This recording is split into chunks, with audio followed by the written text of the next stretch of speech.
네, 그러면은 수업을 시작하도록 하겠습니다.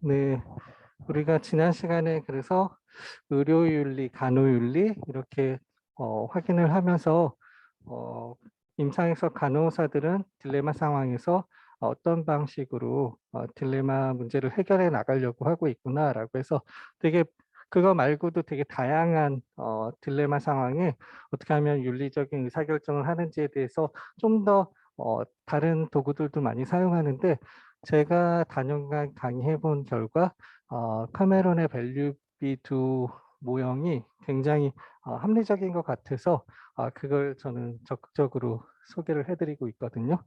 간호대 학생들도 그렇고, 네, 그렇습니다. 그래서 이번 시간에는 어, 지난 시간에 개념을 다시 한번 확인해 보시면 생명윤리의 개념은 인간의 생명과 책임 있는 관계를 다루는 윤리적 고려가 생명윤리다. 그리고 생명과 인간 생명을 책임 있게 다루는 것과 관계되는 모든 사태들에 대한 윤리적인 고려가 바로 생명윤리예요. 여러분 뭐 개나 고양이 키워요? 키워요? 네네네. 저도 어렸을 때 초등학교 때는 키웠었던 것 같거든요. 근데 지금은 어, 되게 안 키우니까 되게 무서워요. 옆집에 있는 강아지 있는데 뭐 옆에 아주머니 만나서 같이 들어가는데 문 열렸는데 나오더라고요. 뭐 펜스를 안 해놨나요? 봐요. 사람만 보면 막 짖더라고요. 그래서 저는 어, 그래도 하면 빨리 문 닫으면 되니까 막 문 닫으면 되는데 저희 애 초등학교 2학년이니까 걔 짖으면 또 저희 애는 또 겁을 먹을 것 같은데 그래서 항상 아파트 엘리베이터 내리면 긴장을 해요. 어, 무슨 좋은 방법이 있을까요? 그냥 걔는 훌륭하다 좀 더 봐야 되나? 네, 그러고 있어요. 여러분이 생명윤리에 대한 이런 개념은 좀 잘 숙지를 해 두셔야 될 것 같아요. 오늘은 지난 시간에 윤리, 도덕, 사회규범에 대해서 확인을 하고 사회규범, 관행이 어떻게 우리 관행이 인정되느냐 여부에 따라서 업무상 과실치사죄나 치상죄 유죄인지 무죄인지 판가름이 나잖아요. 그래서 그런 거에 대한 이제 케이스 사례들을 두 개 봤고요. 이제 윤리도 좀 이제 잘 확인을 해서 윤리의식이 확 늘어난 것 같나요? 늘어난 것 같아요? 그렇지 않을 거예요. 한 번 수업 들었다고 막 나의 윤리의식이 신장돼서 막 내가 하는 모든 행동이 윤리적 행동이지 이러지는 않을 거예요. 이거 한 학기 공부했다고도 윤리의식이 확 늘어나는 게 아니거든요. 그래서 그렇지만 윤리가 무엇이고 도덕이 뭐구나 사회규범이 뭐구나 한 번도 안 들어본 것보다 나을 것 같아요. 우리 수업에서 처음 들어본 거 아니죠?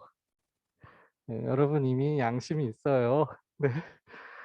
토끼전 같이 간 놓고 오듯이 양심 놓고 오지 않았을 거여서 네, 저 여러분 믿습니다. 네. 이번 시간에는 우리 공부한 윤리 가지고 윤리와 생명윤리는 어떤 관계가 있는지 한번 공부해 보도록 하겠습니다.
네, 이번 시간에는 생명윤리학 법 중에서 이제 생명윤리로는 세 번째 시간인 거고, 윤리와 생명윤리 이론이 어떤 관계가 있는지 한번 보도록 하겠습니다.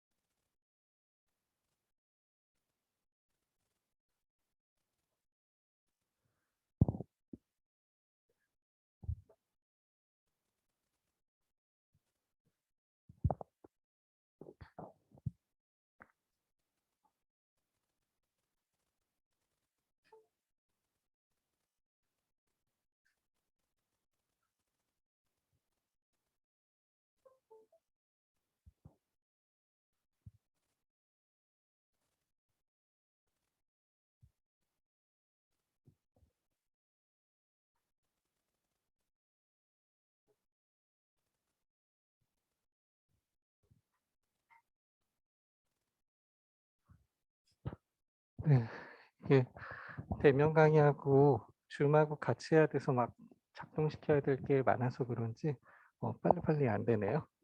그래서 오늘 보실 내용은 윤리이론과 생명윤리의 관계에 대해서 두 가지 접근법에 대해서 공부하도록 하겠습니다. 첫 번째는 직접 적용 모델이에요. 직접 적용 모델은 윤리이론이 그 출발점이고 우리가 무엇을 해야 할지 결정하기 위해서는 이 이론을 당면한 사례들에 직접 적용한다라고 해서 직접 적용 모델이에요. 예를 들어서 윤리이론을 직접 적용해 봄으로써 아이고 말이 막 꼬이네요. 윤리이론을 직접 적용해 봄으로써 생명윤리 문제를 해결할 수 있다고 생각하는 대표적인 이론이 공리주의 이론이에요. 공리주의는 이제 최대 다수의 최대 행복이잖아요. 이거를 이제 이익 형량에서 바로 직접 그 케이스에 대입하려고 하는 이론인데요. 이 이론을 받아들여서 특정한 경우에는 무엇을 행해야 할지를 결정하고자 한다면은 우리는 그저 다양한 행위 결과를 산출해보고 이 최대 다수의 최대 행복이 올 수 있는 그 행위를 선택하면 된다는 거죠. 근데 많은 생명윤리학자들은 이 직접 적용 모델을 좀 적용하는 걸 좀 거부하고 있거든요. 뭐 우리는 그 여기서도 뭐 나는 이러한 이론을 따르고 그래서 내 결론은 이러이러하다라고 말하면서 윤리 문제에 접근하는 사람은 이제 큰 호응을 받지 못할 텐데요. 우리도 좀 생각해야 될 사항이 무엇이 정말 최선인지를 뭐 직접 적용 모델, 사례 연구 접근법 그 이외에도 다른 것들을 계속 도구들을 종교적 접근법 말고도 비종교적 접근법에서도 생명윤리 학자 한 사람 한 사람들이 다 이런 도구들을 가지고 있거든요. 그래서 어떤 기준에 의해서 딜레마 상황의 문제를 해결하려고 하는데 우리가 이 이론은 뭐고 이렇게 외우려고 하는 게 아니에요. 어떤 딜레마 상황에서 최선의 선택이 어떤 것인지 확인을 하고 이게 괜찮겠다. 이게 최선이네. 라고 하는 걸 보려고 하는 거여서 네, 직접 적용 모델은 그런 면에서 조금 배척을 받게 되죠. 대신에 사례 연구 접근법이 좀 가장 많이 선택되는 것 중에 하나가 사례 연구에 초점을 맞추는 접근법이에요. 사례 연구 접근법은 분석적인 사고와 원칙들을 사용해서 특정 사례들에 대해 상세히 연구해 보는 것이 현재 상황에서 가장 유력한 것처럼 보이는 건데요. 그렇다고 하더라도 사례 연구 접근법을 통해서 생명윤리학자들이 이제 일부는 윤리 이론에 근거하지 않는 것처럼 보이지만 그거는 오해고 착각이죠. 예를 들어서 생명윤리에 되게 다양한 쟁점들이 있는데 낙태 문제만 보더라도 우리가 낙태를 생각할 때 인간의 본성이라든지 인간의 존엄성 이런 것들을 생각해야 돼요. 우리 내면에 있는 양심으로 인간의 존엄성 이런 것들을 생각하는 거 보면 윤리 이론하고 떨어질 수가 없어요. 그리고 보건자원의 할당 역시 분배의 정의의 문제를 제기하고 안락사 같은 경우에도 안락사 주장하는 거에 있어서 인간 생명의 의미와 가치에 대한 중대한 전제들을 베이스를 깔고 논의를 하게 되죠. 그래서 윤리 이론이 없다면 우리는 이러한 생명윤리 쟁점에 있어서 윤리 문제를 배격하고는 논의를 한 발짝도 할 수 없죠. 그래서 여러분 기본 베이스에 있는 여러분의 윤리관, 가치관 이런 것들을 다 사용하셔서 사례 연구 접근법에 의해서 문제를 해결해 나갈 텐데요. 제가 여러분 안 덥나요? 저 자켓을 좀 벗을게요. 좀 덥네요.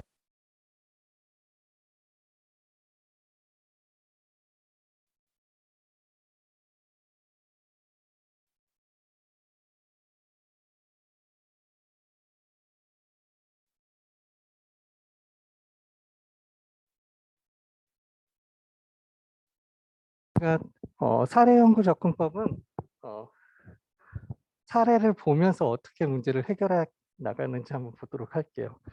오늘 되게 소리가 껴가지고 여러분이 안 보여서 여러분도 안 보이고 자료도 안 보이고 총체적 난관이네요. 어떻게 하면 이게 소리가 안 끼려나요?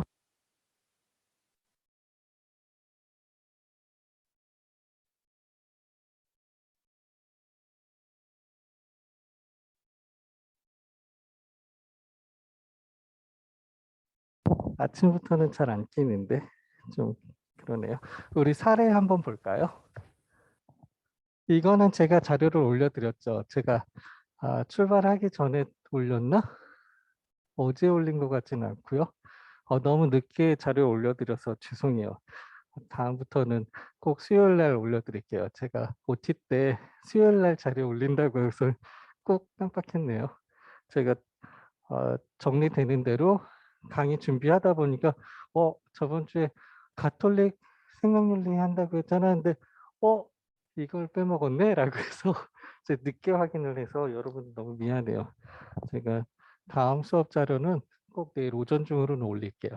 네, 다시 한번 사과 말씀드릴게요. 여러분 미리 준비하고 우리가 교과서가 없기 때문에 여러분 먼저 읽는 자료들을 먼저 줬어야 되는데 너무 죄송해요. 네. 사례를 한번 확인해 보시면 1992년에 플로리다에서 태어난 베이비 테레사라는 문외아의 어떤 피어슨 사례예요. 미국에서는 매년 그 1000여 명의 이러한 신생아들이 문외아죠. 뇌가 없이 태어나는 아이들이 1년에 1000명 정도 문외아 아이가 태어난다고 해요. 그래서 신생아들이 출생하기 때문에 그 피어슨의 부모의 특이한 요청이 없었다면 우리가 그냥 1000건 중에 한 건인 거잖아요. 그래서 이슈가 되지 않았을 텐데 이 테레사의 부모는 아이가 오래 살지 못하고 설사 오래 산다 해도 의식적인 삶, conscious life를 살지 못한다는 것을 알기 때문에 테레사의 장기를 기증하기로 했었던 거예요. 그래서 이 부모는 자기 아이의 신장, 간, 심장, 폐, 눈, 뭐 이런 것들을 우리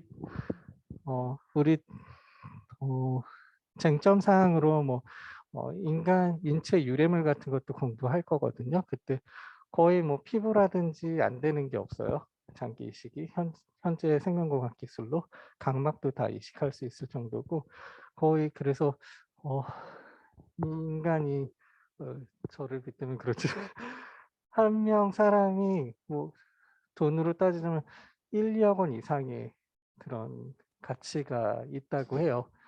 심장 얼마 이렇게 금액을 매길 수는 없지만 그래서 이 테레사도 장기 기증을 하기로 했어요.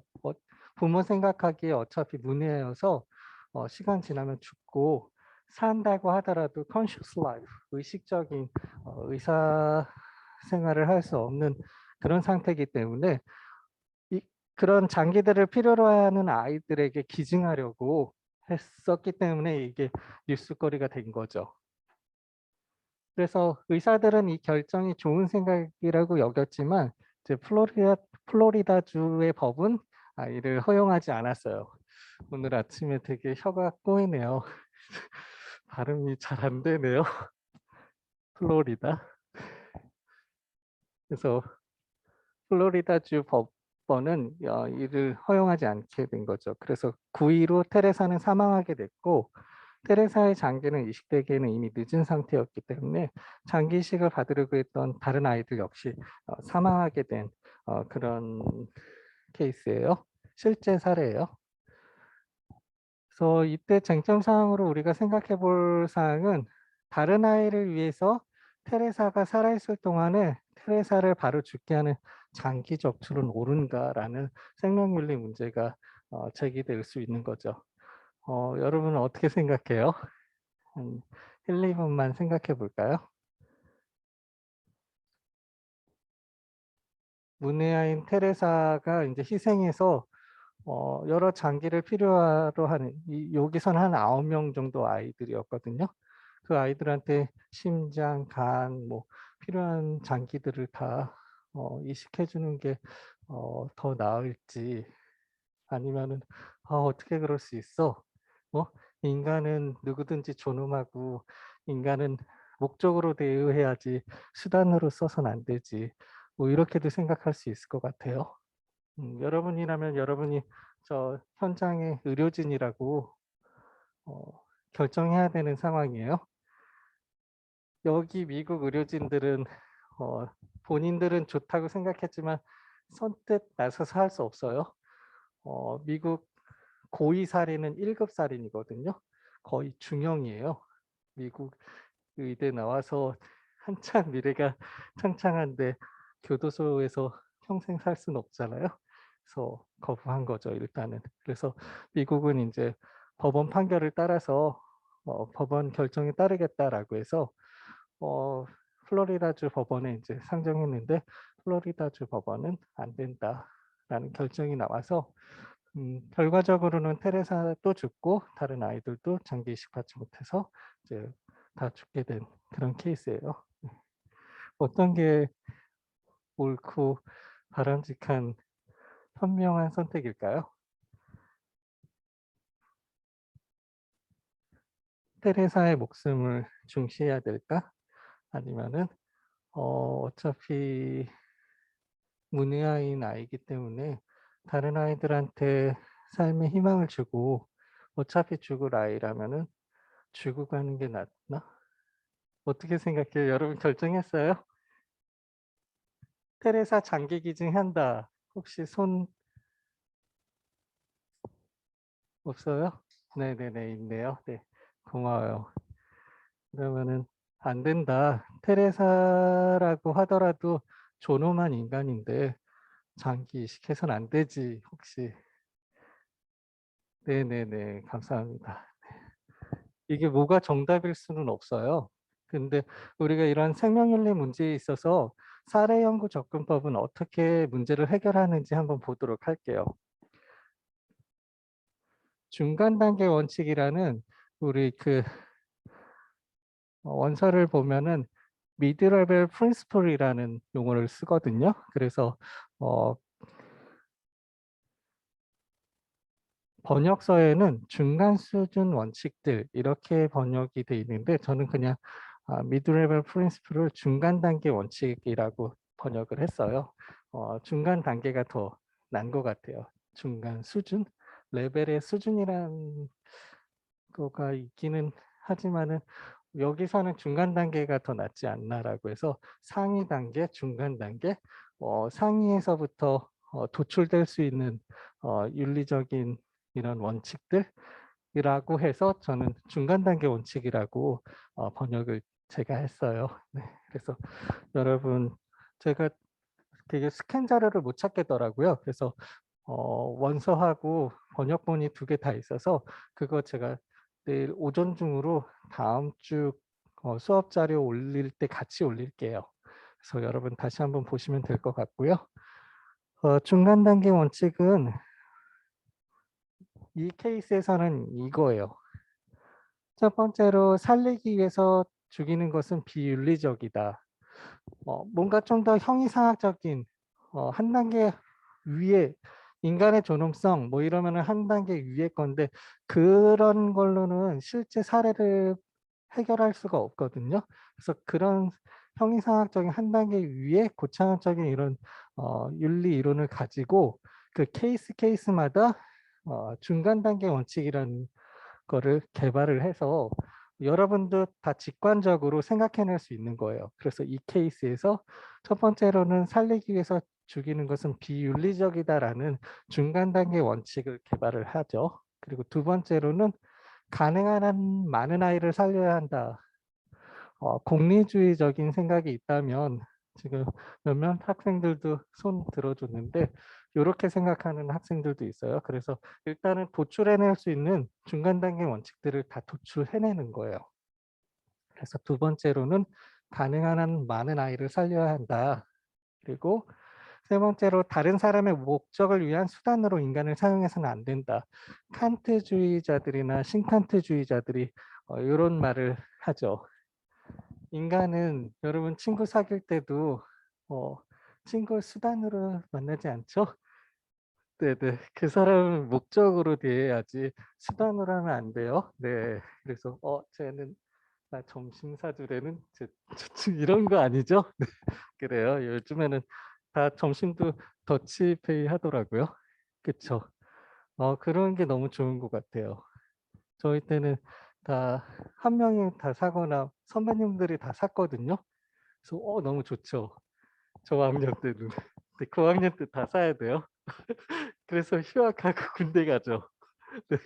그래서 복학하면 다 몰라. 네. 그래요. 먹튀예요. 그래서 다른 사람을 목적으로 위한 수단으로 인간을 사용하면 안 된다. 이런 중간 단계 원칙을 도출해낼 수 있고 다음으로는 삶의 가능성을 가진 아이의 생명을 살리는 것이 문의아의 생명을 존중하는 것보다 낫다라는 중간 단계 원칙들을 그 사례 케이스마다 여러분 윤리의식을 가지고 여러분 직관을 가지고 이렇게 중간 단계 원칙들을 다 개발을 할 수 있어요. 근데 여기서 이제 문제죠. 어떤 것을 최상위의 가치로 선택을 하느냐가 이제 문제예요. 그래서 두 번째 쟁점이 어떤 중간 단계 원칙이 우선순위를 갖는가에 따라서 상이한 결과를 맞이하게 되죠. 그래서 결론은 상이한 추론이 상이한 결론을 산출할 때 우리는 해결할 수 없는 딜레마에 직면했다라고 결론을 내릴 수 있는데요. 그렇지만 중간 단계 원칙을 이제 도출을 해내고 그 1, 2, 3, 4 여러 가지 중간 단계 원칙에서 최우선순위를 정함으로써 각각 이론은 무엇을 행해야 할 것인가라는 그 케이스에 대한 답을 줄 수는 있죠. 그래서 딜레마 상황에서 이러지도 못하고 저러지도 못하는 상황에서 사례 연구 접근법은 여러분이 가지고 있는 윤리적인 것과 직관적인 직관을 가지고 케이스마다 중간 단계 원칙들을 도출을 해서 도출해낸 것 중에서 최선의 우선의 가치를 선택하면 해답은 나오죠. 이게 사례 연구 접근법의 가장 큰 장점이에요. 우왕좌왕하지 않고 일단 중간 단계 원칙, 미드레벨 프린시플을 도출들을 쫙 해놓은 다음에 내가 가장 우선순위로 둬야 되는 가치가 무엇이구나라고 선택을 하면 결론이 나오게 돼 있어요. 그래서 딜레마 상황에서 우왕좌왕하지 않거나 선택 안 하는 그런 일은 없는 거죠. 최우선의 가치를 선택하기만 하면 답이 나오니까요. 이게 사례 연구 접근법의 가장 큰 장점이에요. 각각 이론들이 이제 무엇을 행해야 할 것인지 답을 낼 수 있기 때문에 그래서 사례 연구 접근법이 가장 많이 선택되는 그런 생명윤리 문제에 있어서 가장 많이 선택되는 도구 중에 하나예요. 제가 여러 가지 중에서 지금 하나를 말씀드리는 거예요. 직접 적용 모델, 그거 다음으로 사례 연구 접근법. 요게 생명윤리 문제에서 많이 사용되고 있는 도구예요. 그리고 뭐 제가 다음 시간에 뭐 가톨릭 생명윤리학을 강의하면서 가톨릭은 어떤 쟁점에서는 어떻게 하기로 했다라는 게 다 이미 결정이 되어 있어요. 뭐 제가 뭐 어디 가서 뭐 신부님이신데 낙태 문제에 대해서 뭐 설득하신다고 설득당하시는 분들이 아니죠. 로마 교황청을 통해서 인간은 수정된 이후부터 낙태해서는 안 된다. 수정 시점부터 생명이다. 이게 뭐 신부님 한두 분을 설득해서 바뀌지는 않겠죠.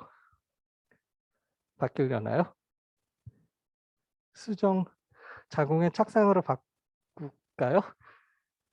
로마 교황청에서 정자 난자가 수정한 시점부터 인간 생명으로 본다고 했는데 어디 의사들 얘기 듣고 견해가 바뀌실 수 있으실까요? 어렵죠. 로마 교황청에서 그렇게 하기로 해서 인간 생명은 그대로 생명으로 본다 했는데 아니야. 뭐 그 국제 간호협회에서는 뭐 임신된 거는 임신 40주 이거 세는 게 마지막 생리 초일부터 계산하니까 뭐 좀 바뀌어야 돼라고 해서 바뀔 수가 없어요. 바뀔 수 있을까요? 자궁에 착상할 때부터 생명으로 봐야 되나? 여러분 어때요? 언제부터 인간 생명이죠? 수정란 때부터? 자궁에 착상할 때부터? 아니지. 일단 태어나야지. 무슨 소리야? 아닌가? 아니면은 인간 외형이 우리랑 똑같이 만들어지는 임신 10주? 아니지. 사람이 심장이 뛰어야지. 우리 형법에서 사람 죽는 시점 심폐사니까 심장은 뭐 6주 때에도 뛰거든요. 아니야. 일단은 나랑 장기나 외형이나 다 똑같아야지. 24주 생명으로 하자. 어떤 걸로 하죠? 어떤 게 제일 타당한 것 같아요? 여러분 보기에는?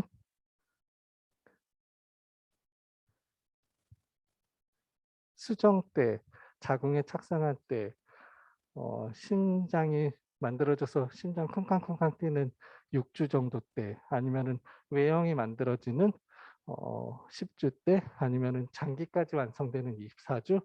아니야. 형법에서는 진통서열 하니까 출산하려고 진통이 오면 가진통 말고 이제 진짜 출산 진통 이때를 이제 사람으로 봐야지. 아니야. 그 민법의 전부 노출설 같이 세상에 나와야지 상속도 되고 민사상 형사상 권리를 받고 보호법익을 보호받지.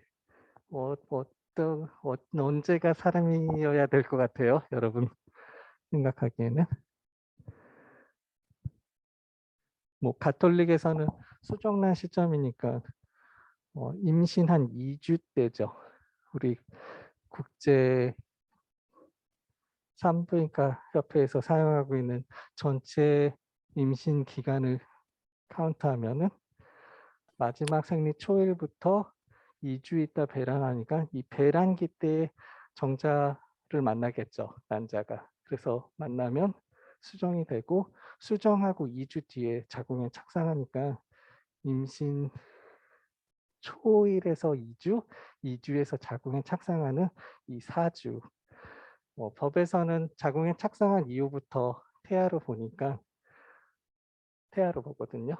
그래서 이제 가진통까지는 태아고 그 이후에 출산하려고 진통은 진짜 이 진통 이 시점이 이제 사람으로 되는 거거든요. 그래서 신부님들은 뭐 견해가 바뀌지 않을 거예요. 제가 막 이렇게 설명을 해도 정자 난자가 만나서 수정을 이룰 때 이때 세포가 아니라 이때 생명으로서 헌법에서 말하는 기본권 중에 기본권이 헌법 10조 인간의 존엄성, 행복추구권 이때부터 권리가 있는 거지라고 하는 거죠.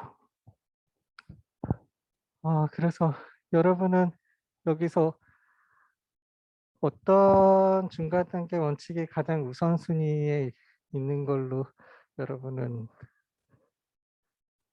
우리 손든 학생들 중에서도 살리기 위해서 죽는 것은 비윤리적이다. 다른 아이들을 살리기 위해서 테레사를 죽이는 것은 비윤리적이라는 거를 가장 최우선의 가치로 둘 수 있죠. 이럴 때는 테레사 장기 기증하면 안 되는 결론이 나오는 거예요. 두 번째 중간 단계 원칙을 선택한 우선순위에 있는 최우선순위로 가지면 가능한 한 많은 아이를 살려야 한다.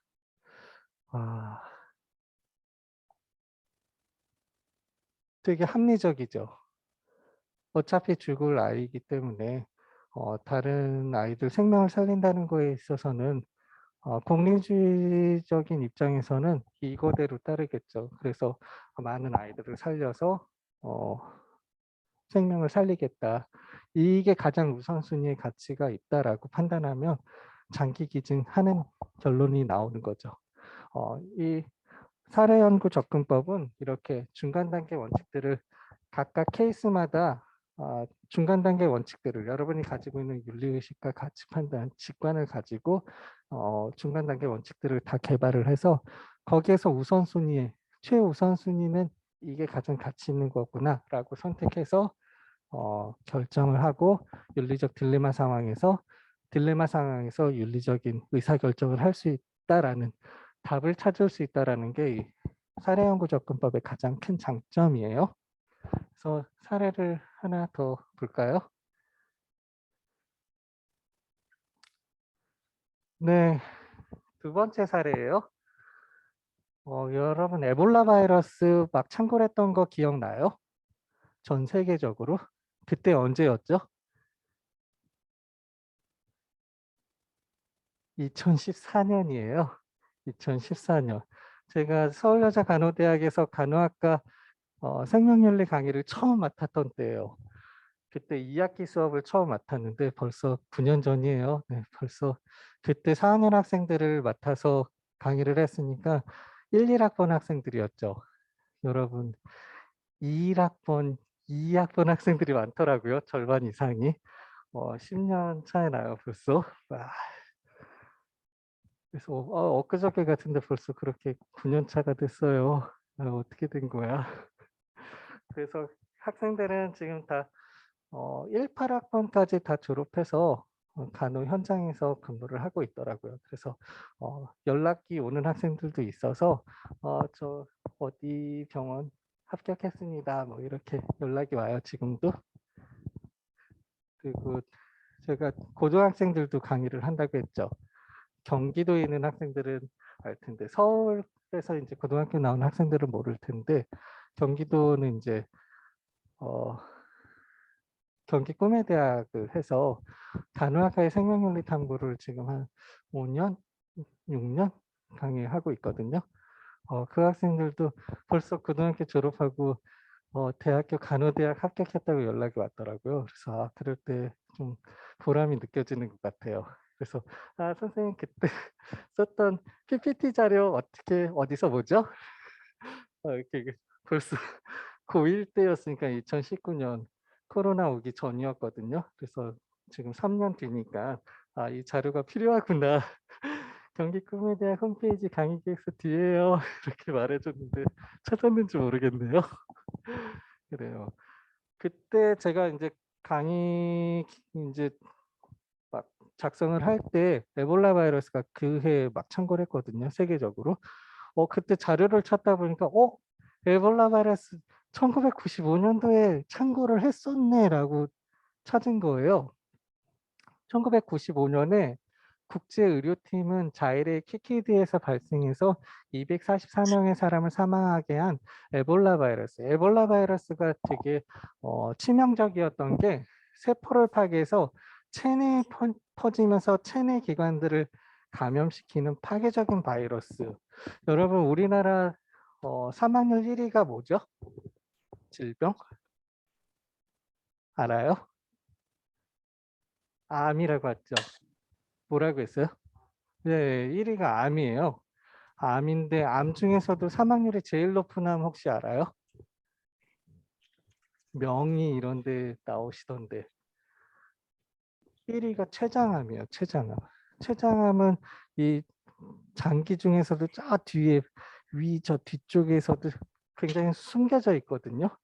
그래서 얘는 이상이 있다라고 몸에서 신호가 오면 거의 췌장이 거의 손쓸 수 없는 단계일 거예요. 그래서 저도 되게 궁금하더라고요.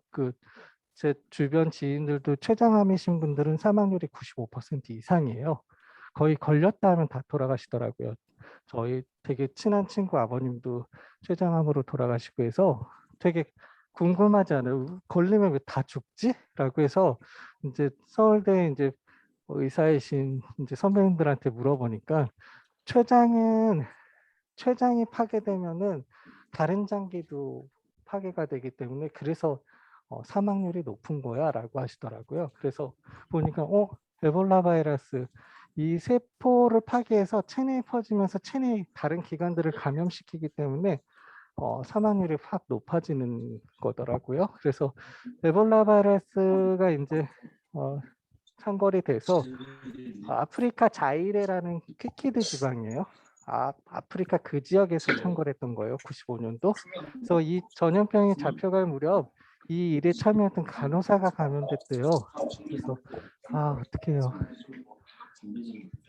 국경 없는 의사회에서 이 자원봉사 하시던 분인가? 그래서 감염이 돼서 에볼라에 감염된 사람들이 모두 사망한 것은 아니었고 5명 중에 1명 정도는 살아남았다고 해요. 그때 당시에도. 그래서 자일의 의사들은 생존자를 살린 어떤 항체가 간호사에게 전달되기를 희망하면서 생존자의 혈액을 간호사에게 수혈해서 간호사의 생명을 살리고자 이제 제안을 했던 거죠. 근데 좋다. 좋은 것 같죠? 근데 현지 의사들하고 외국 이제 봉사원 의사들하고 의견이 상충하게 됐어요. 외국의 의사들은 단호하게 이 계획을 반대했어요. 그래서 외국 의사들은 이 제공자의 혈액이 아프리카 쪽이니까 에이즈 바이러스에 감염되어 있으면 에이즈에 또 감염이 되는 거잖아요. 그리고 간염 또는 다른 해로운 질병에 감염되었을 수도 있다고 이야기를 하면서 반대를 했죠. 그리고 간호사가 에볼라에 감염되었다는 진단이 또 잘못됐을 수도 있지 않냐 이렇게 해서 반대를 했는데 예를 들어서 뭐 말라리아라든지 장티푸스라면 어떡하냐. 그래서 그녀에게 수혈하는 것은 실제로 그녀를 치료로 하는 것이 아니라 에볼라 바이러스에 감염시키는 것이 될 수도 있다라고 해서 반대를 한 거예요. 게다가 이제 동물에 대한 실험에서 이 방법이 실패했기 때문에 안 된다라고 하죠. 그래서 그녀를 치료로 하는 것이 아니라 에볼라에 감염시키는 것이 될 수도 있다. 외국의 의사들 우리 의료윤리 시간에 배웠죠. 히포크라테스 선서, 해약 금지. 차라리 이 행동을 해서 환자에게 악영향을 미치면 우린 처음부터 안 하겠다. 히포크라테스 선서 같은 게 이제 외국 의사들 내면에는 그런 사상들이 깔려 있는 거예요. 그래서 자일의 의사들은 반대하기에 논의를 하기 위해서 이제 사적으로도 모였고 이들은 간호사에게 에이즈 바이러스나 장티푸스 감염이 있을 수 있다라는 우려를 던져버리게 했고 오진일 가능성도 제거하자라고 해서 자일의 현지 의사 한 명이 우리의 진단을 의심하지는 않는다. 우리는 많은 사례를 보았다라고 말을 하고 그들이 이 방법으로 새로운 간호사를 도울 가능성이 적음에도 불구하고 더 이상 나빠질 건 없는 거죠. 이대로 놔두면 이제 에보라 바이러스 감염돼서 죽게 되는 상황이어서 그래서 결국에는 간호사 동의하에 수혈이 이루어졌고 결국 그녀는 회복이 됐고 8명의 환자들이 이 같은 방법으로 수혈을 했고 그중 7명이 회복됐다고 해요. 그래서 이것이 전염병의 마지막 사례였다라고 했는데 2014년에 또 창궐할 줄 몰랐어요. 근데 저 때 당시에도 이미 에볼라 바이러스 약을 개발했다고 해요. 개발해서 만들 수 있는데 만들지 않았다고 하더라고요. 약이 하나 만들어지려면 비용이 엄청 들어가죠. 뭐 많게는 몇백억 원대가 들어갈 텐데 자일에 아프리카 자일에 있는 저 사람들이 약 개발하면 약 사 먹을 수 있을까요? 에볼라 바이러스에 왜 감염된 줄 알아요?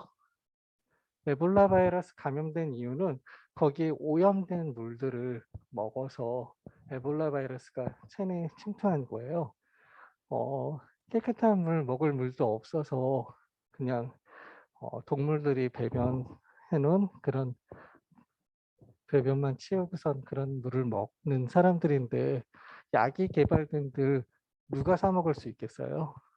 그럼 제약회사에서 개발을 할까요?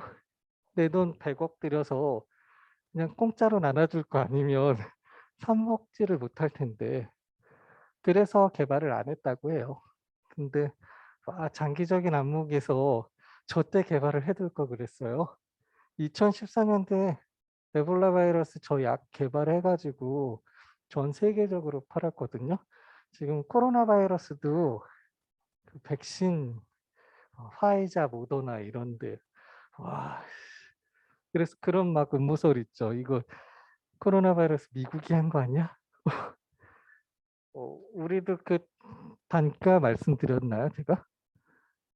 백신 화이자나 모더나 하나 맞으면 그 의원이 얼마 받는지 알아요? 19,000원 받거든요. 하루에 100명 맞으면 얼마죠? 190만 원이네요. 월화수목금토 와 얼마야? 돈이 되죠.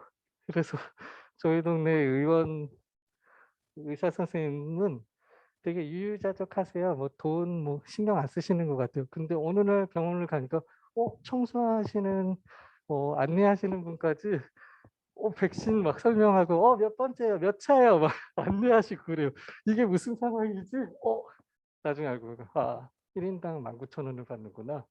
와 이거 1 년이면 얼마예요? 지금 PCR 검사 무조건 보건소 가서 했었죠. 그러다가 웬만하면은 백신 안 맞은 사람들이 어디 가려고 하면은 그 증서가 있어야 되잖아요. 그 코로나 이상 없다라는. 그래서 모임이 뭐 내일 모레다라고 하면은 오늘 맞죠.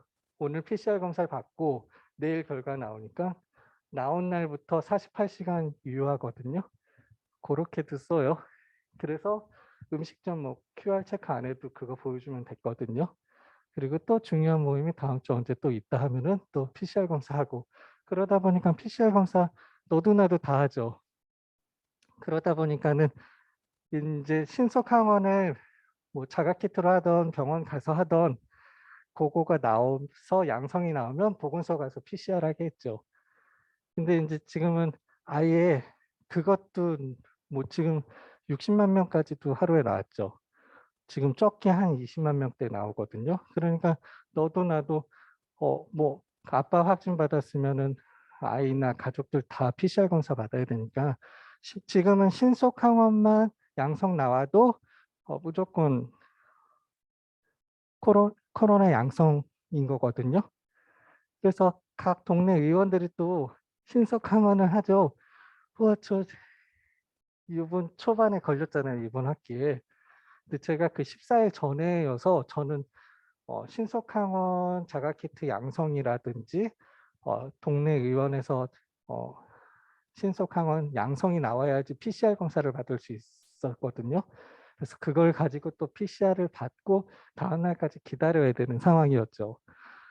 그래서 지금은 너무 많으니까 동네 의원 가서도 신속항원 받으면 돼요. 그래서 신속항원 한 명당 또 얼마를 받을까요? 동네 의원이? 이건 좀 세더라고요. 신속항원 받아봤죠. 동네 의원 가서. 그거는 한 명당 55,000원을 받아요. 55,000원. 근데 제가 갔을 때만 해도 문 열기 전부터 줄 섰거든요. 9시다 하면 8시 반부터 기다렸거든요. 불과 몇 시간만 해도 열 몇 명 했는데 한 군데는 못 했어요, 제가 아예. 너무 줄이 많아 가지고 PCR 하려고 양성 종이 갖고 갔는데도 그때 3시 반이었는데 줄이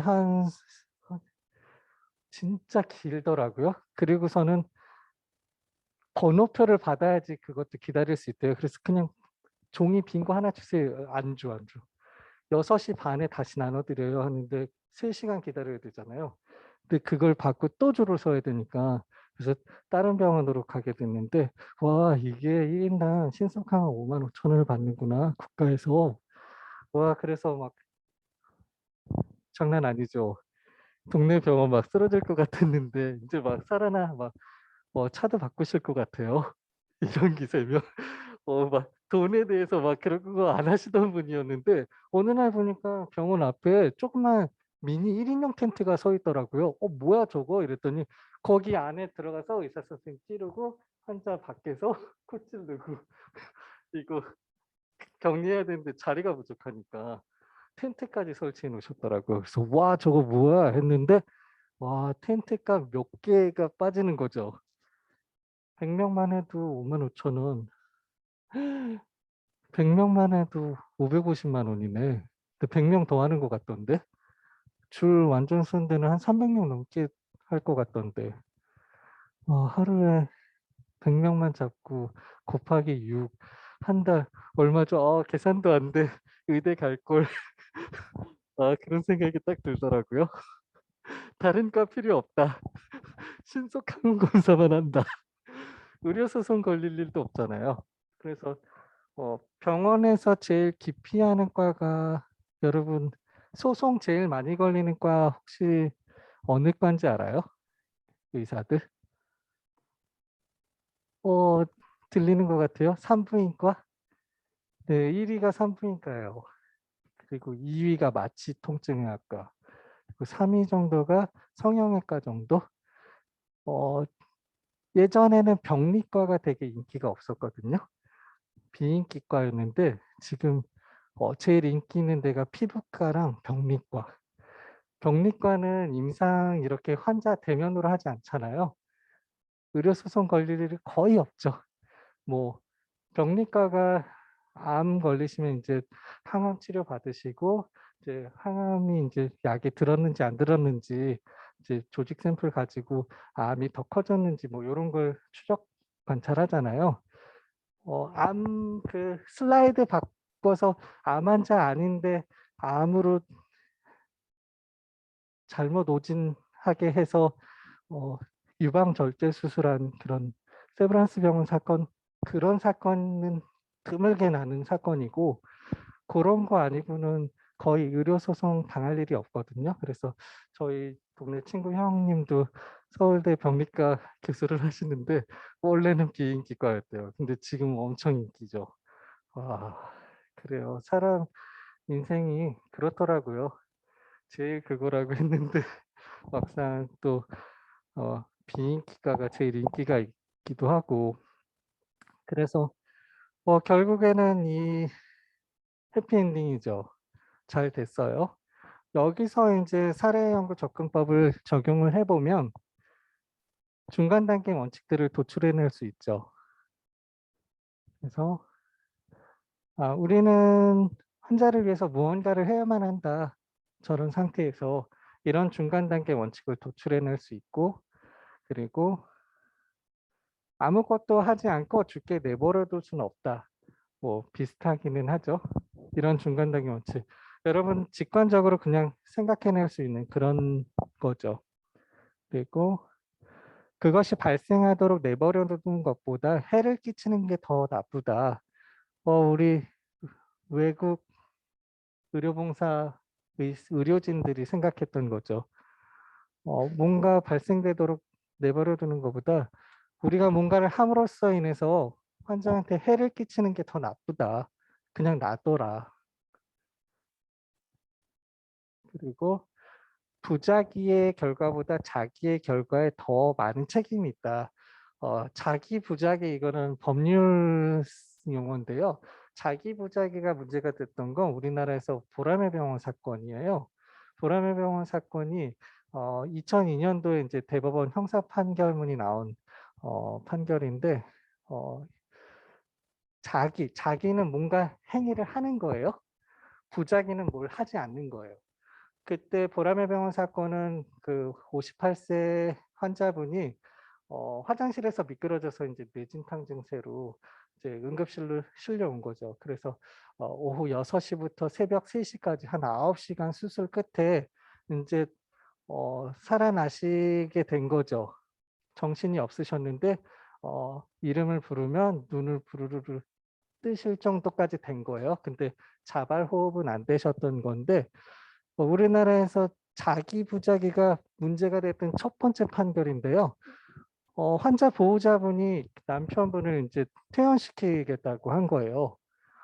그래서 주치의나 의사 선생님은 "무슨 소리냐. 지금 수술도 잘 끝났고 일주일 정도만 잘 케어하면 회복하실 수 있는 단계인데 안 된다." 이렇게 한 거죠. 무슨 소리냐. 근데 인제 환자 보호자 아내분이 무조건 퇴원해야 된다. 우리는 그때 병원비가 260만 원이 나온 상태인데 병원비 낼 돈 없다. 그리고 앞으로 이 사람이 정상적으로 할지도 모르는데 계속 병원비 들어갈 텐데 우리 병원비 없다. 이런 거죠.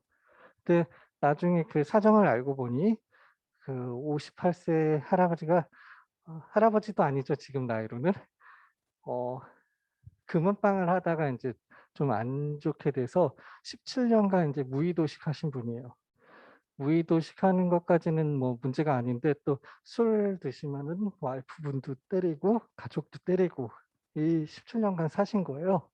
그러니까는 아내분이 지금 깨어나도 정상으로 될지 안 될지 모르는데 "우리 무조건 퇴원시켜 줘라." 이런 거예요. 계속 주치의 선생님 쫓아가고. 그래서 인제 주치의 선생님은 "아 교수님한테 말해라. 나는 주치의라 그거 권한이 없다." 이래서 또 교수님 찾아가서 전문의 선생님이죠. "퇴원시켜 달라. 우리 돈 없다." 막 이래서 나중에는 주치의 선생님은 "그냥 일 주일만 그냥 있어라. 환자 인제 회복되기 전까지. 돈은 그냥 야반도주 하셔라." 이렇게 어드바이스 준 거예요. "도망쳐라. 돈 없으면 야반도주 하시라." 이렇게까지 했는데 나중에 계속 조르니까 인제 담당 전문의 선생님이 퇴원 수속을 허락을 한 거죠. 그래서 주치의가 또 사인해야 되니까 주치의가 퇴원해서 또 인턴이 병원에 온 지 일 주일도 안 된 인턴이거든요. 이때 인제 막 졸업하고서는 일 주일 안 됐어요. 근데 앰뷸런스 타고 엠버라고 하거든요. 이렇게 손으로 산소 호흡을 계속 해 주는 이렇게 해준 그 인제 퇴원해서 집에 모셔다 드리고 엠버를 빼니까 바로 사망하게 된 거죠. 이거에 대해서 이 퇴원 조치가 자기냐 부작이냐에 대한 논의가 어 생기게 됐거든요. 그래서 1심 법원은 어 지금 치료받고 있던 거를 하지 않은 거잖아요. 부작위범으로 봐서 부작위에 의한 살인이에요. 그래서 퇴원을 요청했던 아내분 부작위에 의한 살인, 그리고 담당 교수 부작위에 의한 살인, 살인죄로 기소된 거예요. 그리고 주치의까지도 어 부작위에 의한 살인, 그리고 어 인턴까지도 기소가 됐는데 1심 법원은 인턴은 무죄 선고를 내렸고 어 아내, 전문의, 주치의 부작위에 의한 살인으로 2년 6 개월 징역에 네 집행유예 4 년이 나왔을 거예요. 그래서 의료계가 엄청 발칵 뒤집어졌죠. 그때 퇴원시키는 게 작이냐 부작이냐 요 논의만 해도 한 20여 개 학설이 넘어요. 그래서 지금 퇴원시키고 있는 게 치료를 계속하던 걸 중단했다. 부작이에요. 부작이냐. 어 산소호흡 장치도 산소호흡기를 이렇게 빼는 거 뭔가를 하는 행동이잖아요. 산소호흡 장치가 또 버튼식으로 되어 있는 거 있거든요. 그래서 버튼을 끄면 이 끈 행위가 작이냐. 그래서 1심 법원은 부작위로 봤죠. 뭔가 치료하던 거를 안 해준 걸로. 그런데 이제 2심 법원과 대법원은 자기로 봤어요. 자기. 이렇게 퇴원 사인 자기. 자기에 의한 살인 방조죄로 형량은 좀 줄어들었어요. 방조범은 어 살인을 도와주는 거거든요. 살인은 직접 한 거고 방조범은 도와준 건데 물질적으로나 정신적으로 도와주면은 방조범이 돼요. 방조범의 형은 정범의 형보다 낮아지기 때문에 1년 6 개월 자기에 의한 살인 방조죄가 됐기 때문에 2 심에서는 2년 6 개월이었던 게 약해져야 되니까 1년 6 개월에 집행유예 3 년이 나왔어요. 그래서 다 결국에는 뭐 집행유예는 교도소 가는 거 아니잖아요. 그래서 교도소 안 가긴 했지만 전과들은 다 있는 거죠. 이게 그 환자 부인 같은 경우에는 상속 문제도 걸려 있는 거예요.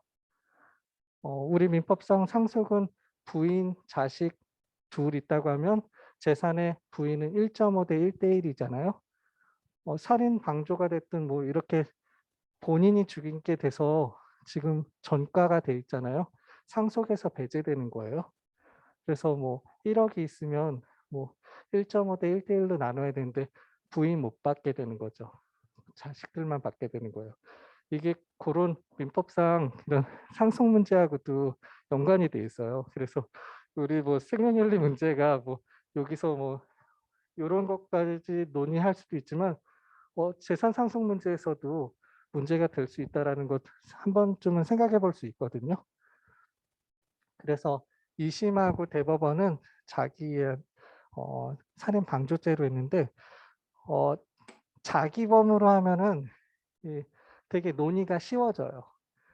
부작위는 왜 부작인데에 대한 의료인과 환자 사이에 보증인 지위 의무가 있어야 되고 보증인 지위가 있어야 되거든요. 이런 걸 다 논의해야 되는데 부작위범일 때 다 논의해야 되거든요.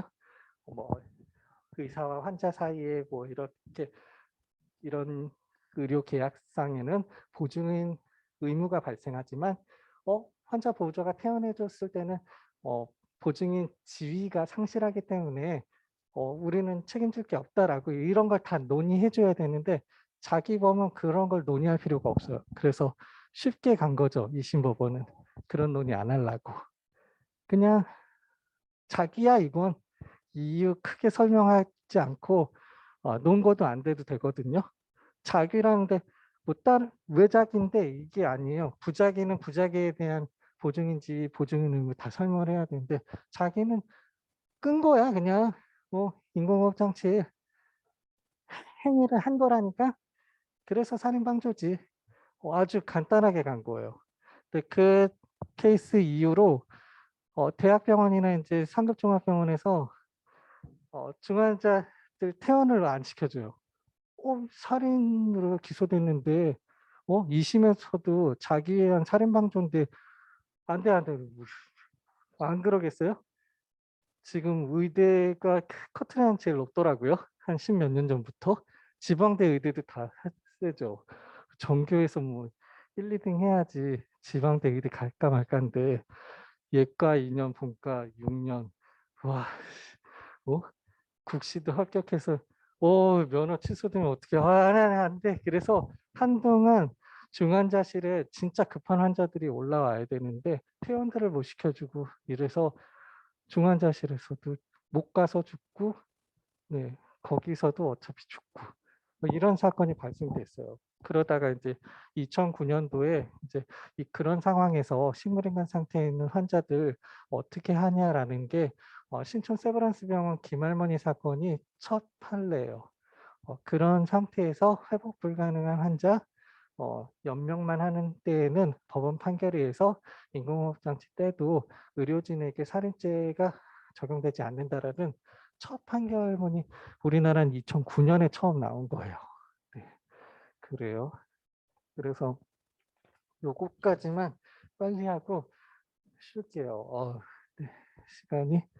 그래서 여기서는 이런 중간 단계 원칙들을 도출을 해낼 수 있죠. 이 정도는 여러분도 할 수 있겠죠. 도출해낼 수 있겠죠.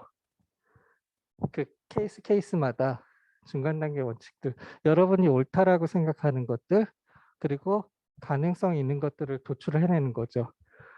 그것이 발생하도록 내버려 두는 것보다 해를 끼치는 게 더 나쁘다라든지 부작위 결과보다 자기 결과에 대해 더 많은 책임이 있다. 외국 의사들 해약금지 원칙들이 이런 거에 있는 거잖아요. 뭐를 해가지고 더 에이즈 바이러스 감염시키거나 이럴 바에야 처음부터 안 하겠다. 히포크라테스 선서, 해약금지 원칙 이런 것들이 반영된 것들이죠. 그래서 여기서 여러분들이 어떤 중간 단계 원칙이 가장 최우선의 가치를 두느냐에 따라서 선택하기만 하면은 결과가 나오죠. 어떻게 해야 된다는. 그래서 이 중간 단계 원칙, 사례 연구 접근법의 가장 큰 장점이 이거예요. 그래서 결론은 이 문제는 부분적으로 중간 단계 원칙들의 오름에 대한 문제이고, 사례 연구는 사람들에게 영향을 미치는 직관적인 원칙, 중간 단계 원칙들을 확인할 수 있다는 것이 사례 연구 수행의 장점이다라고 해서 여러분 뭐 다른 케이스들이 있으면 이 중간 단계 원칙들 그 케이스마다 도출을 해서 가장 우선의 가치를 두면 여러분도 해답을 찾을 수 있죠. 그래서 여러 가지 중간 단계 원칙들이 있을 텐데 뭐 다른 사람을 살리기 위해서 한 사람을 죽여서는 안 된다라는 중간 단계 원칙을 도출할 수 있고, 가능한 한 많은 사람을 살려야 한다. 또 어떤 걸 발생하도록 놔두는 것보다 해를 끼치는 것이 더 나쁘다. 그리고 인간은 도덕적으로 동등하다라든지 자신의 삶을 통제할 수 있는 개개인의 자유는 특히 중요하다라는 중간 단계 원칙을 도출해낼 수도 있고요. 인간은 항상 그 자체로 목적으로 대우받아야지 수단으로 대우받아서는 안 된다. 네. 그리고 인간관계, 특히 친족관계는 타인에 대하여 특정한 권리와 책임을 부여한다라는 원칙을 도출할 수도 있고요. 선을 가져올 수도 있는 악을 행해서는 안 된다. 요즘에 드라마에 막 악을 행하는 뭐 그런 드라마도 많이 나오더라고요. 빈센조. 네, 안 봤어요? 드라마 안 좋아해요? 아, 그렇구나. 저 드라마를 좋아해요. 그래서 그런 건 꼭 보는데. 네. 자연스러운 것이 좋은 것이고 자연스럽지 못한 것이 나쁘다. 이렇게 사례 케이스마다 여러분이 직관적으로 여러분 윤리와 가치관을 가지고 중간 단계 원칙을 도출을 해내서 거기서 가장 가치 있는 최우선의 가치를 선택하면 해답을 찾을 수 있다는 게 사례 연구 접근법이고요. 요게 여러 가지 방법 중에 하나 배운 거예요. 그래서 우리가 지금 저 시계 맞나요? 뒤에 시간은 안 맞는데 한 35분까지 쉬고 MP4로 변환하는 데 시간이 좀 걸려서 35분까지 쉬고 2교시 수업 시작할게요.